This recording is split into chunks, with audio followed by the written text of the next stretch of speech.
everyone. Welcome to week 2 of Daily Creative Challenge. I'm excited to be hosting you guys again. Hello, everyone in the chat. We got Laura and Jeffrey and Dan and Sam and Jack. Hey, if you are in the house, give us a hello. Maybe where are you coming from? I'm coming from Long Beach, California. I'm your host, Elizé, and I'm an Adobe XD Enterprise instructor, but I'm also a design educator. My whole goal is to make design education easy to learn, accessible to all people, and most of all, a good time. So let's have a good time. Let's start with looking at the challenge for today. We are going to be talking all about micro interactions. Ooh.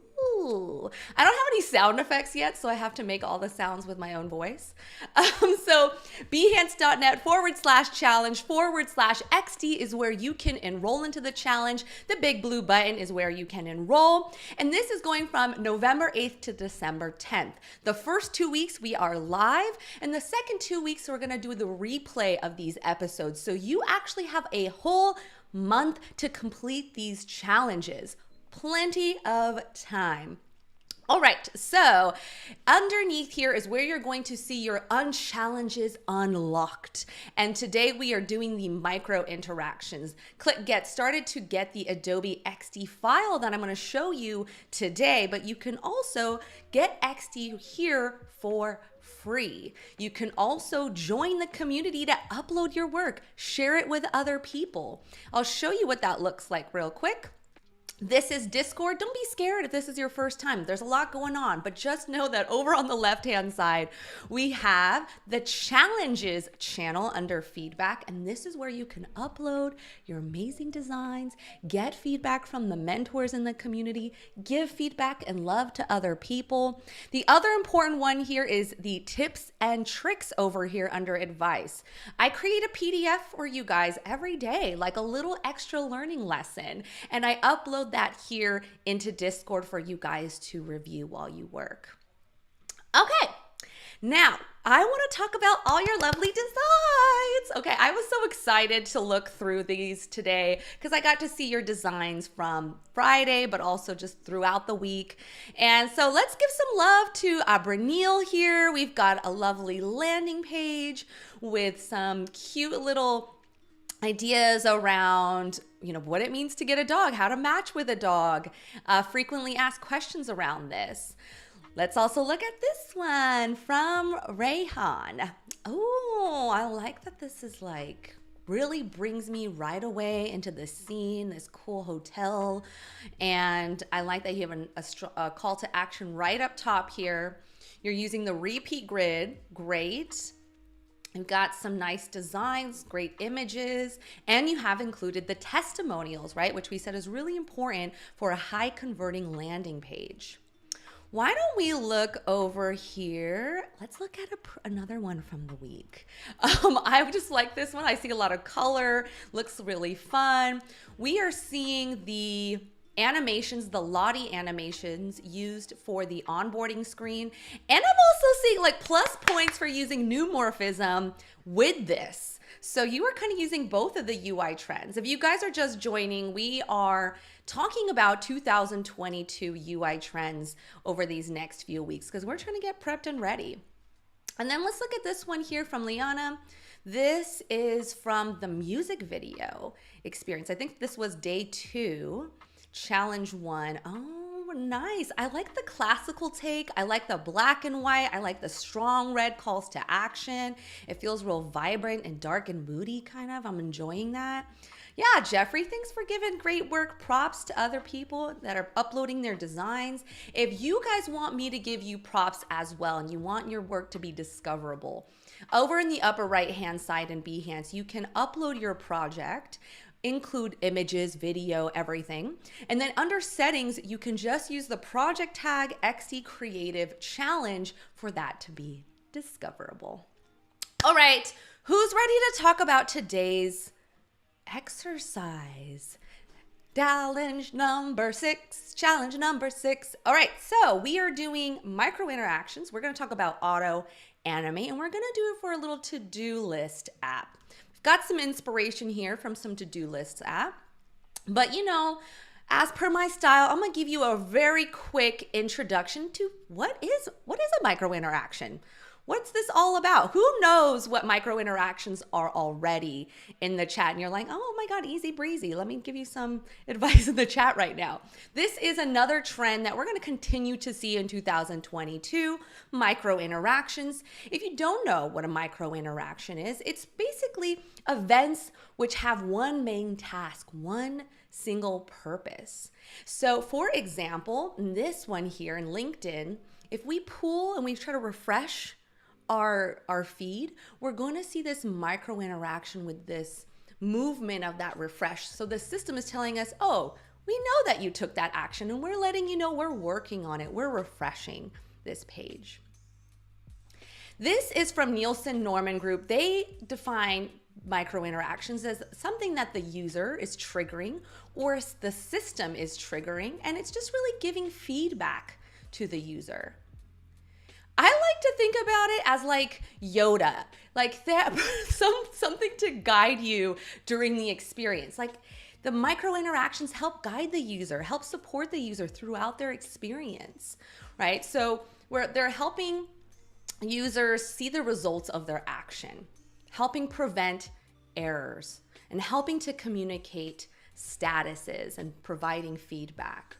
Right? And so it's really about the details. And sometimes like the details is what really can differentiate you from others.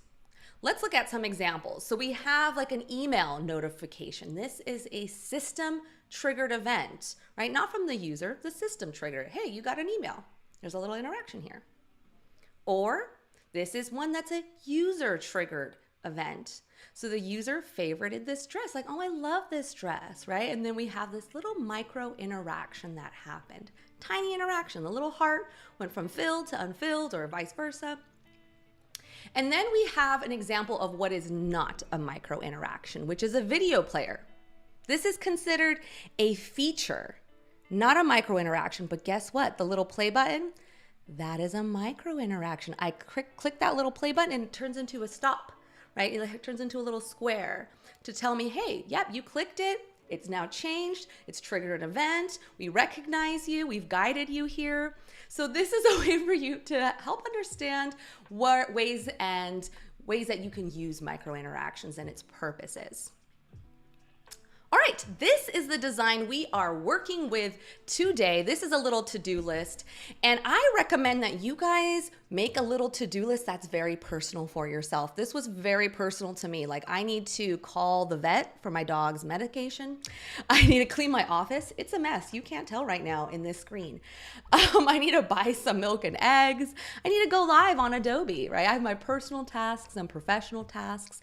And then when I'm ready to say, hey, this is done, I can check these off if I want to. And these are the interactions we're going to create, micro interactions, as well as if I click this little plus button, we see another micro interaction, a change the system has let me know when I click this button. Hey, what are these? Do you want to add a task? Do you want to add an event? What do you want to add here? Could also close that. Here's another micro interaction. I clicked something, there's a change. Something happened here and within this screen. And now I can see more date options, right? So we've got tons of micro interactions happening within this one screen. And we're using auto-animate to do so. Y'all ready to get it started? Oh, you guys love Yoda? I know. Think about, that's how you can think about it. Try to be the Yoda for others, guiding people, helping them through their experience on your app or your website. Now, what I'm going to do is first just begin with adding these personal tasks, okay? I'm gonna call the vet for Cashew. I wanna add this, and first I'm gonna do the card here in the background. And in order to do so, I'm just going to hit R on my keyboard for the shortcut for rectangle. But as we know, over here on the left-hand side, we have the toolbar. And over here, the second one down is the rectangle tool. So I can also select it that way. I'm creating my rectangle. Boom, there we go. Over on the right-hand side is where I can make the adjustments to that rectangle. I'm gonna get rid of that border, and I'm gonna add a drop shadow. Drop it on the drop shadow. I'm gonna just make it like a little bit more of a blur. And I'm going to turn down the black a little bit. The other thing I'm going to do is I'm just going to go into the inside corner of the rectangle and make it a little bit more rounded, more friendly. Cool, we're good with shapes, right? We're feeling good. Let's move on to text. Again, basic text, you can hit T on your keyboard for text, or you can click this third one down on your toolbar to hit text, and then I can start to put my text in. And you can make the adjustments to that over here. If I want to make it like an 18 or a 20 font, I can change the font weight, etc. all here. Now let's get into the fun stuff. Let's get into actually creating these interactions with the tasks. What I typically do, and actually what I want to show you first is how I've broken down this component. So if I bring it over here to the side, you can actually see that there are two states to this component. There's this state over here on the right, and then there's this state. There's two states, and we're going to talk about how we're going to create these two states, but I want you to see the difference, the two. And I actually usually start with creating a state that has the most stuff in it. So this has like a check mark, it has a cross, it's got a color in it, there's more happening. So I typically like to start with that state. Not a must-have, but something I like to do. I think it's a little easier. So I am going to create this one here. I'm using E on my keyboard for the shortcut for a circle. And then from there, I am going to just fill that color in right here with this gradient color. And then I'm going to remove the border. You have two places where you can change your color, over here if you've added your colors, or over here on the right-hand side.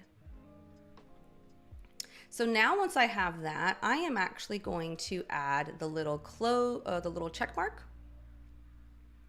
So this check mark is something that I have already downloaded from Icons for Design, which is a plugin that you can find here. You can add plugins. If someone could just put that in the chat where you can get plugins. And this one is called Icons for Design. And I just searched check mark and was able to get one from there. Okay. We've covered this over the last few weeks. If you're like, oh my gosh, I already know, I'm tired of you hearing, tired of you saying things about that Icons for Design. Like, I hear you. But we might have some people who are new. If you're new to week 2, let me know. Or new to the UI challenge. So I have my little check mark, and now I'm going to add my text. So T for text again. And I'm just going to actually add it from here. You already know how I make text. I don't want you to have to watch me like type every letter. So here I have the task, and then this is what I'm going to do next is just make a little line for the cross, like crossing it out. So I'm making L on my keyboard is the shortcut for the line. But I want to make it the color, this like light gray color. And for some reason for lines, if I just select it here on the left-hand side, it's not going to change the color. But if I right click and apply border color, then it will change it. Okay, so that is kind of something new about XD, something new to learn. Kyle's not new, but never stop educating for newbies. Thanks, Kyle, I appreciate it. Okay, Fakil, you're new. See, okay, we got some new people in here. So what you can do from there is you've got these 3 elements, and now I'm going to make this into a component. Okay, so this is the first state of the component. Ooh, there we go. So I'm going to grab these 2 objects. I'm just selecting it, holding shift down, grabbing these 3 different layers that I have. And over on the right-hand side, I'm going to make this a component. Okay, now I have a first state. Over on the right-hand side, I can see that it says default state, but I want to add a new state. I want to add this state here. So I'm going to click the little plus button, and I actually, instead of just clicking new state, I'm going to select something called toggle state. And what that allows me to do is it basically already creates the interaction, the prototype link. So it makes it clickable for me. I'll show you the difference between this and another going through the new state option in just a little bit, but I think this is easier. If you have just two different states that you have, you probably just want to use this toggle state. It's already animated for you. And over here, I'm now going to get this circle, grab this guy, and if you want to get into a particular layer, you can hit Command, at least for Apple users. Let us know in the chat for Mac users. Command, and I am going to remove that fill color, but I'm going to apply a border color. And this border color is going to be pink. So cute. Now I am going to make this text darker. Now I want it so that when it's crossed off, it's lighter. Why? Why do you guys think? Let me know in the chat. Why would I want it lighter versus darker when it's not crossed off? You guys saw my dog on my Instagram story. I know, isn't he the cutest? If you want to follow me on Instagram, I'm Elizé_UX, and I host tons of free events, workshops. So here I have that line, and I'm actually just bringing it and reducing it to a tiny little line, and I'm going to make it disappear. This is because I want it to grow. I want it to have that animation of like movement. Let me show you the example here so you can take a look at what's happening. Just pay attention to the line. Might be so fast, but it's like growing a little and then collapsing, growing and collapsing. And this is how auto-animate works. And I want to show you this on something that's maybe a little bit easier to understand here. So over here, I have a couple of examples. Let's say I have this shape on my artboard and I copy it and I paste it into this shape and I just make it really big. Basically, XD is when I create this auto-animate effect, it's gonna know, oh, it's making up the difference from going small to going big. So I'm going to make an interaction in the prototype tab here. And so when I click into this, I'm going to drag this little arrow over to this artboard, and I'm going to change the transition to auto-animate. I'm also going to do the same thing when I click onto the big circle. It's going to go back to the previous artboard. So now I can see it's going from small to big, and this is how auto-animate works. If you see that if I just did a basic transition, no animation, let's see the difference here. Whoa, right? There's not that cute growth that's happening. It's just like a big circle, right? Small circle, big circle. So the same thing kind of goes here. I have these two shapes. I've created the prototype links for them with auto-animate, and it's now moving from bottom to top to bottom. It's just making up that movement so that it's really fluid. And that's what I'm doing with this line. And I saw that Laura said, because the task is done. Yes, so we are making this text grayscale, or gray, and we are making the other text dark. And so the gray is representing this is done. You don't need to spend as much attention to it, right? Our eyes don't need to be looking at this as much. So that's why we do it in that way. Cool. So now we have our two states, default state and a toggle state. It's already created the animations for me. I don't need to do anything. I'm going to click play. And now I see that little interaction. Oh, how cute. It's happening. All right. So we've created our first component state with an animation. Created a micro interaction. Please let me know if you have questions during this experience. I'm happy to answer. So now I'm just going to use repeat grid. This is something we were using last week where I can just repeat the same element over and over again. I'm just going to turn it off. Then I can do the same thing here. I'm going to take this whole like card and then repeat it down below. Ungroup that grid. And then here is the app bar background, and I'm just going to move that up in my layers panel because I want it to come forward, all the way forward, so that you can see that that is over these two cards. Okay, cool, yep. All right, so now let's make another micro interaction. We are going to do this interaction here the little rectangles moving up, moving down. And again, what I like to do is to create the state that has the most going on. So that's this one. I'm gonna first create this state. So I've already created the basic menu, but now I wanna add a rectangle, R for rectangle, T for text. I'm gonna put event. And for now, I'm not gonna use the little icons. You get the idea, but I'm going to just add these two pieces here. And then instead of a border, I'm going to do another drop shadow and make it like more noticeable. Okay, so now I have these two layers. I'm going to select the front layer and the back layer by holding Shift and make them a group. This means I'm able to move it around as a group together. So now that this is here, I'll just make the same kind of look here. So I have two, and this is task. And what I want it to do is like kind of come out from the bottom. So it's gonna like float out from beneath the app bar. The other thing is you might have noticed here that this is turned in from a plus state to a closed state.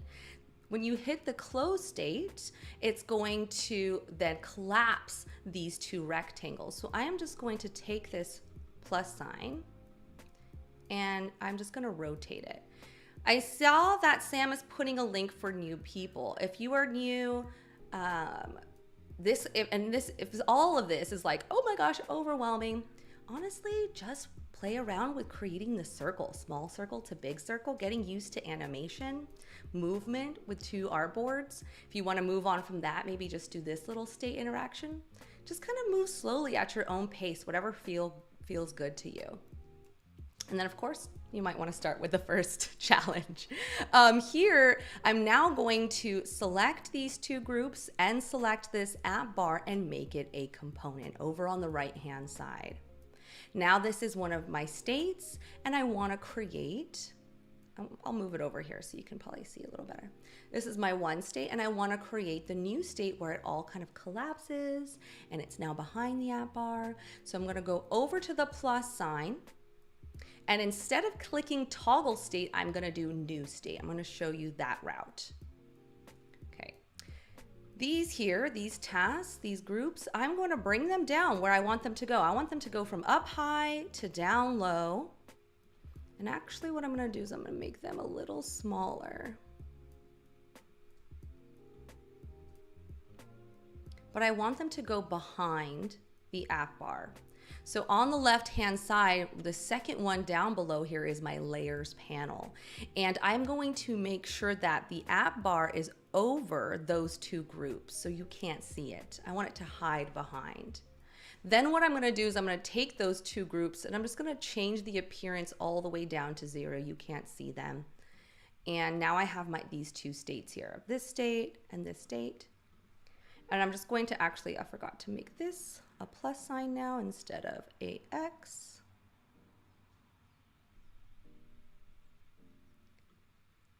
This honestly is my favorite part, is just the little plus sign moving. So we have my two states, but now I need to create the interaction. Last time I created the toggle interaction. It already created that prototype link for me. But now because I didn't use that option, I have to create those links myself. So I'm going to go from design mode into prototype mode. I want it so that when the user, I'm just double clicking to get into this particular layer because I want it so that when the user clicks the plus button, they're going to see that cute little interaction. Okay, so instead of dragging this arrow somewhere, hey, where are you going? It's going to stay right here. So I'm just double clicking so that it knows you're not going anywhere. You're going to stay right in this component. Okay, over on the right-hand side, when I did that, I'm now able to change the destination to the default state, and I can make the transition type into auto-animate. Yay! Now what I'm going to do is I'm going to open up the default state, and again, because now I have just one interaction, I'll show you actually how this is working now. Let's bring it over here.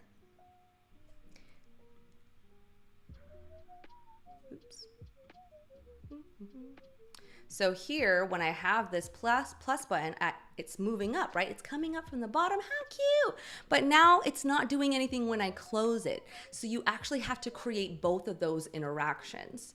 So I'm gonna go click into here, back into prototype, and I'm gonna click into this specific button right here and double click again so that I choose state number 2 and it's still auto animate. So now I have these two states, and I'm gonna be able to now use the plus sign for it to move up and for it to move down. How cute, right? All right, cool. That's everything. I'm so excited to see your guys' design work, and I'll see you guys tomorrow. Hope you enjoy. Have fun with your design file. That's what's most important. I'll see you guys soon. Bye.